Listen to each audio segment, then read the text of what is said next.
It's very intense having things in your mouth.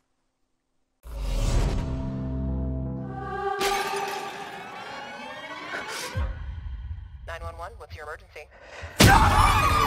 Your character Skye is in a very dark place in this film. What kind of preparation did you do beforehand to get into that state of mind?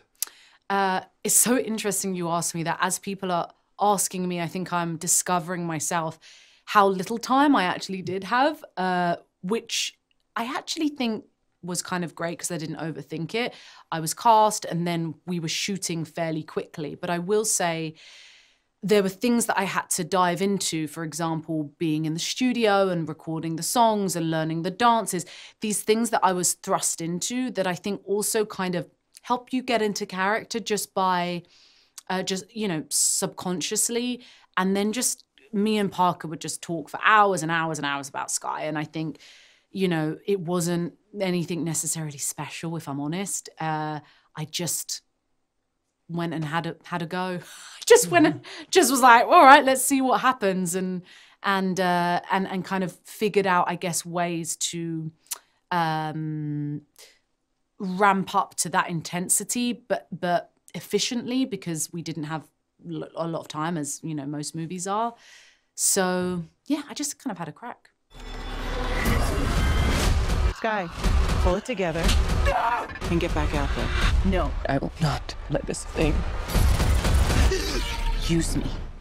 One thing is the mental, but also the physical part of this movie. There's, of course, the dances and all of that, but there was also the parts where you are attacked, things are put into your mouth, stuff like that. Could you talk to me about that process? Oh, no, that's a great question, because something that's so funny about that day was, first of all, yes, it's emotionally taxing, but it was very physically taxing as well.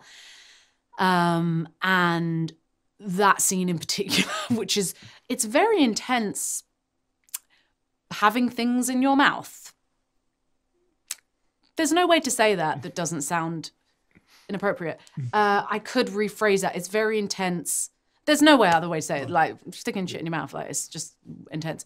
And so like in that, for example, you have people, there's an intimacy about it, of course. So, but honestly, at that point, I built up so much trust with those dancers because they were also the dancers that were in. Do you know what I mean? So there was a trust element there that we'd already built, and then Sasha, who was our incredible head of makeup, she was the one tasked with.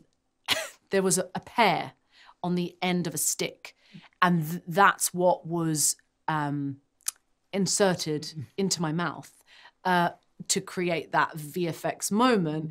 And Parker was like, who do you want to put the pear in your mouth? And I was like, Sasha. And she was like, oh no. And so she felt this like intense pressure of like, oh my gosh, I've got to get this right. And I've got to like, and there's a picture of her and she is just, you know, she's like, I've got one job to stick this pear in her mouth. And I just want to make sure we get it like first take, like, because again, it's technical, right? It's about the angle that it goes in, et cetera, et cetera. And then of course, and then it was kind of great because it was like a lollipop and I just ate the pear off of the stick. So, you know, yeah, it was an interesting movie to make.